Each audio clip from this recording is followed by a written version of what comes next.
Welcome to Tentative Title with Tim. This is a podcast about creativity, about process, about filmmaking, and about screenwriting. Welcome, everybody, back to the podcast. Once again, I hope everybody out there is doing well, wherever you happen to be in the world. And today, I wanted to talk about nostalgia, both in it being a good thing and it also being a bad thing. And what kind of brought this topic up was when the pandemic hit, there was, lockdowns in various places and people had nothing to do, but also everybody was really, really scared. And because of that, we were, just as human beings we want to kind of go back to a time that felt safer, or that, that reminded us of a time when things were simpler, maybe when we were kids, we were searching for those kinds of movies and TV shows that maybe we were just rediscovering them too. That since we had so much time on our hands that, we started to go through our collection of, if you had DVDs or VHSs, or, if you were kind of like watching everything that was new and then that got old. And so you were like, well, what can I watch now? Because I still don't have anything to do. We're still in the middle of this pandemic. And, there's also other things happening that are, that are just shaking up society at this moment. And, I just want to disconnect for a moment, to kind of gather my thoughts, to, just kind of like forget the world for a moment. And so nostalgia was one of those things that we turned to. I know I was turning to it. I was seeking out music that, I listened to when I was younger, when I was in high school. I started to remember like very obscure shows that I watched when, back in high school, or, back when I was a kid. And those things just kind of like they felt good to come back to remember a time when I knew nothing about what was good or what was bad, but I just knew that there were things that just were entertaining, or that, I was just captivated by whatever it is, that was on, even if it was something where I was just like, I wasn't quite understanding what it was. I was just like, yeah, I don't know why, I just kind of like watching this. And it didn't have to do with story. It didn't have to do with character. It just had to do with like whatever was happening. Maybe there was a cool sequence, or, maybe there was just like a cool character. Maybe, like maybe one or two cool characters that I was like, oh yeah. Like, but, I don't know why, but I like them. So yeah, that was, if there's anything that was kind of like across the board for society, for the world, it seemed like everybody was just kind of turning towards things that made them feel at least safe, or towards something that reminded them of a time before the pandemic, basically. And I found that really, really interesting, because of the fact that so much of, at least growing up, like I'm a middle-aged man. And so, obviously I didn't understand this when I was a kid, or even when I was in high school. Like, I just didn't understand why certain things were popular that were old. But to be fair, there were certain things that were old that I understood why they were popular. Like, my parents would listen to certain kinds of music, and I was like, yeah, this is really good. I'm trying to be a rebellious, teen. I'm trying to separate myself from my parents. So, yeah, I'm not going to, I'm going to go find my own stuff to be interested in. But eventually I came back to those things because they were just really good. But in terms of like the nostalgia part of just life and the things that we create, we can't help but kind of circle back to the things that influenced us, that inspired us, that made us feel good, that made us, that defined who we are as people, depending on which generation. Because another part that I wanted to talk about is that, back when we were kids, like, yeah, there was new things being made for us, but there was also there was also nostalgia being fed to our parents, and I'm sure there was nostalgia being fed to, like, our grandparents, and so these cycles are constantly happening, and we're now seeing that like we were kind of like ingrained in like 80s nostalgia. And now it seems like we're switching to more 90s nostalgia and possibly getting into like the early 2000s. But yeah, that's kind of like the way things have always been. And it is mostly for profit. It is mostly to remind people that, remember you loved this? Well, it's coming back, or it's going to, like, we're going to reboot it, or you can buy a 4K version of it now because of the fact that, like, the studio or the filmmakers went back and they understood the limitations of their of the technology at the time, and now they're going in and either recutting it or fixing some things. Case in point, George Lucas with Star Wars. He went back and reshot some stuff. He tried to update the special effects, and I gotta say, I still went to the theater to see it. I was excited to be able to see Star Wars in a movie theater because I was too young to see them in a movie theater when they came out. And also I was very curious about what changes he was planning to put in there. So it was kind of like this double whammy of like, well, I really want to see a Star Wars movie in the theater, but it's not the Star Wars that I have like on VHS. It's going to be this new version, but I'm like, I guess I can accept that. I'm still excited about it. And this obviously was before the prequels before like Phantom Menace and all of the prequels came out. So like it was the most exciting thing to happen that was also nostalgia based and was also playing to like my childhood. Even though at the time, like, I was about to graduate high school and the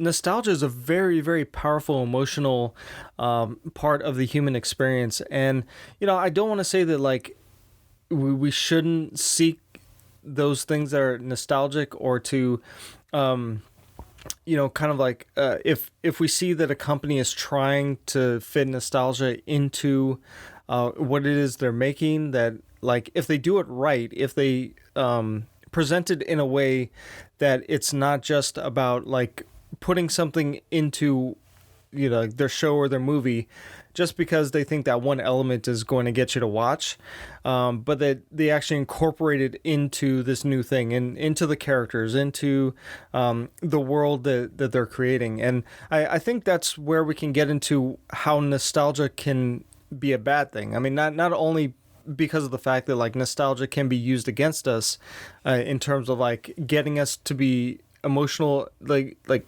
emotionally we're gonna open our wallets because we're like, oh, that reminds me of a time when, or like, I want to go back to my childhood, so I'm going to shell out the money to watch it or subscribe to it, or or to rent it. But the fact that, like, since companies know that, since they know that you can, if you remind people of something that they loved when they were kids, that even if it's bad, like, people are still going to pay for it. And that's what I wanted to talk about, is just like the nostalgia, when it's just kind of put into something, but it doesn't actually move the story forward. It doesn't do anything to kind of like remix and make it into something new, but it's just there as a, hey, remember this thing? And it's like, well, That's great. I feel all warm and fuzzy inside. But what does that have to do with this new thing that you're presenting to me? I've said before that, like, I think storytelling, at least in terms of like the big blockbusters, like the superhero movies, and like I mentioned before, like Star Wars, it's all about going back. And I'm like, well, that's great that you want to remind us that we love these things as kids, but you don't have to remind us. Like, we have the original movies. We know, like, there's proof that we love this thing. Now give us new adventures. Give us some place for these characters to go that is someplace that we haven't seen before. That is like, new robots, new ships, new challenges, and I mean, especially with like the sequel trilogy of Star Wars, I understood with like The Force Awakens, like they had to kind of reintroduce like the fact that this was a new Star Wars, and so there was a lot of nostalgia built into it. But after walking out of that theater and feeling like, I was on that nostalgia high, I was like, oh wow, like that was great. It reminds me of the original movie. And I was like, wait a minute, I think it was the original movie. Like, I think beat for beat, they just took the original movie and they just changed, like they just changed what characters it happened to. And then I was like, well, what good is that? I mean, yeah, like I'm excited about it, but storytelling wise, like this hasn't done anything to like move the story forward or to actually like get us excited about where this world is going. And so, I just I don't know if other people felt the same way about it, but like, that's kind of an example of like nostalgia being very heavy-handed, and then you realize that kind of like, yeah, I think I would have preferred just like having a story that like moved forward, not a story that was like looking back and using the beats of something that they knew that we loved, and I was just, it kind of felt cheated, and that's the other, part of it. Like when you're watching something that is nostalgic, like you feel good, you kind of, you're reminded of all these things, but you don't feel fulfilled. You feel like, you're kind of like you're stuck, or that like there was this way of treating the audience like we're infants or something. It's like, oh no, you can't handle new stuff. We're going to only feed you the old stuff that we know that you like. And it's like, no. Like the audience wants to see new stuff, and if there's any proof of it, it's like there's plenty of new things on Netflix. There's plenty of new things coming out. That, I mean, sure, they are based on IP that's been established, or they're based on a book or whatever, but there's still some new things happening, and it is very exciting to kind of have those new experiences, and even as a father, just to be able to have my kids have their own pieces of nostalgia and not have it be built on something like that I grew up on. I want to share things with them, but I want them to have their own stuff, their own interests that they come back to, and when they're older, like I'm sure somebody will continue to crank out the new thing that's like, hey, remember this when you were a kid? And it's like, oh yeah, I do remember this, like TikTok and all that kind of stuff. Because all this happens in cycles. So yeah, I just like it was something that I knew that I felt when I was watching certain things, but the pandemic really kind of like drove it home that we were seeking these things out, and that like we really just wanted to find things that like were that made us feel safe and made us like think of like simpler times, and yeah, like I said, it's good and it's bad at the same time. Like I don't want to say that like okay, so let me switch to just the creative side of it. Like when you're creating something, hopefully you're taking the things that you grew up on that influenced you, that you love, and you're incorporating that into what it is you're making. Like if you loved action movies growing up, or if you loved romantic comedies or whatever, it's like that you're taking aspects of what you learned from those movies or from those stories, and you're excited that's kind of like the baseline, because you're already excited about it. You're like, I grew up with these things, I'm excited about the concept of this kind of story. And so that's kind of like the jumping off point. And having that genre, having that general like interest for those kinds of stories is going to go a long way. Like, it's going to be the gas in your tank when you're feeling discouraged, when you're feeling like the story is not doing what you want it to do. And you can always come back to the premise of like, well, what is it I'm trying to make, and what is it based on, and can I take a moment and just rewatch something that is like the framework of what it is I'm trying to create. And that's really exciting. It's working within the limitations of that genre and of that story, but it's also very exciting because like those building blocks are there. You don't have to start from scratch. You don't have to, like they say, you don't have to reinvent the wheel. It's like it's already there, and so all you have to do is just take what that genre is, what that story is, that people have been using that structure for like hundreds of or thousands of years, and just make your story out of it. And then as you're making your story, you can think, well, you know what? I've never seen this happen in this kind of story. Let me see if I can do something different. If I can, not only like make this fulfilling for people who are fans of this genre, but then and not necessarily like twist it or manipulate it, but just to elevate it in some way that the fans of that genre will appreciate it. And that's really exciting. That's when you find that kind of that genre that you love, and then you're like, I know a way in which I have a story in mind, that I can write this story that fulfills the genre, but also like, also does something different and elevates it in a particular way that maybe hasn't been done before, or if it has been done before, maybe it wasn't as successful. And like when you find that, when you marry those two concepts together, oh my goodness, it's so exciting. And you just like whatever like discouragement you may have had about the story in general, it's like if you're building off of those beats, it's like it just goes. And I have to say, I like to subvert expectations. Like I like to kind of say, well, that already happened, and I don't want my story to be boring. But I'm like, no, like it's okay. It's okay if like you're fulfilling these things that people expect. And a part of that is nostalgic as well, like going back to a time when movies were done a certain way.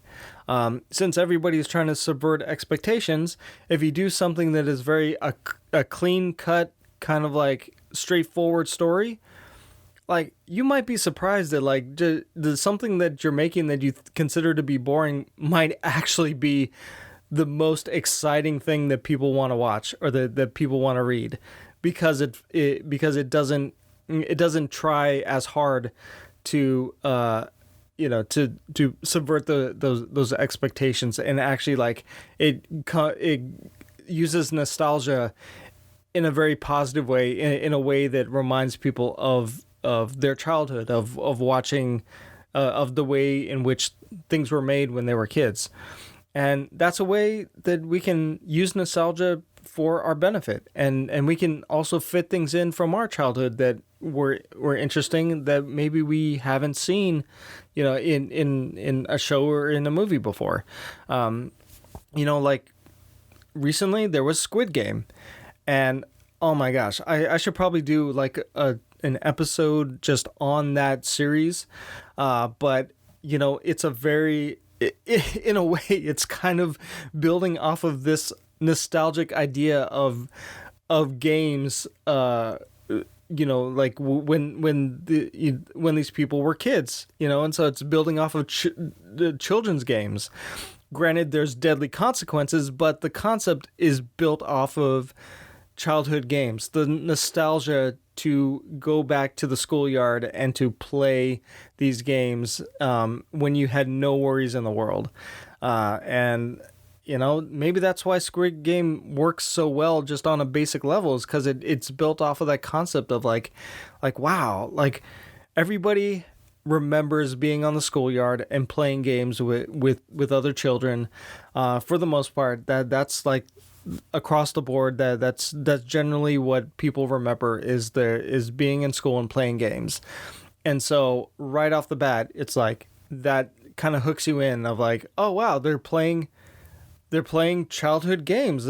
I can relate to that. Like even though this is a Korean show, like I relate as a human being to that experience. And like that made me think of times when I was a kid and I would play on the schoolyard and the different games I would play. And granted, I wouldn't want to have to be in that same situation as the people in Squid Game, like playing the games that I played as a kid. But the concept of like just remembering all the things I used to do as a kid, and building on that is just like when I sit down to write something, when I want to create something, like I think I want to share that experience that I had as a kid watching some of these movies and to try to, I guess, to do it in my own style, because I'm never going to be able to replicate anybody, like any other filmmaker, but I can at least like take bits and pieces of what influenced me and fit it into a new story that I'm trying to make that is in the same kind of feeling and vibe and tone and genre as what I grew up with. And I think I think that's what the new generation of storytellers, like no matter what generation, it's like I think that's what we're all trying to do, is just remix those things that we loved and try to make something new, not only for our generation, but to get the younger generation excited about like the things that we loved as well. And they may not even know it until they see the movie or the show that was based on, and then they can put it together like, oh wow, you weren't necessarily making something new, you were just taking what you loved about the things that you grew up with and you made something brand new. And that's just art. That's just creation in a nutshell. Just taking what exists and twisting it and doing like this kind of alchemy to create something brand new out of it. And that's a lot of fun. And working within those constraints of genre and those building blocks, like that, though it's gonna pay off. And like I said, the nostalgia of that form that you're working in is gonna pay off. And it just it just takes time to like make these things. So anyway, guys, thank you once again so much for listening. I hope I gave you a little bit of something to think about, to chew on, to whatever, because there's like this whole life of being an artist, of like not only this business, but like this artistic part of it, like trying to mesh those two things together, and just like all we want is longevity. All we want is to be able to just continue to make the things that we want to make, to make the things that we believe in, that we love, and to share them with the world, and also to get a little money coming back to us so we can continue to do that, because, well, I mean, we all need to live. We all need to, make money. So anyway, guys, once again, thank you so much. I will talk to you on the next one. If you'd like to connect with me, there is an email for the podcast. It's tentative.title.with.tim title.podcast@gmail.com. There's also a Twitter account. The handle is @title_Tim. There's also a Facebook page where you can post questions, or you can connect with me there. Thank you guys for listening. I'll talk to you on the next one.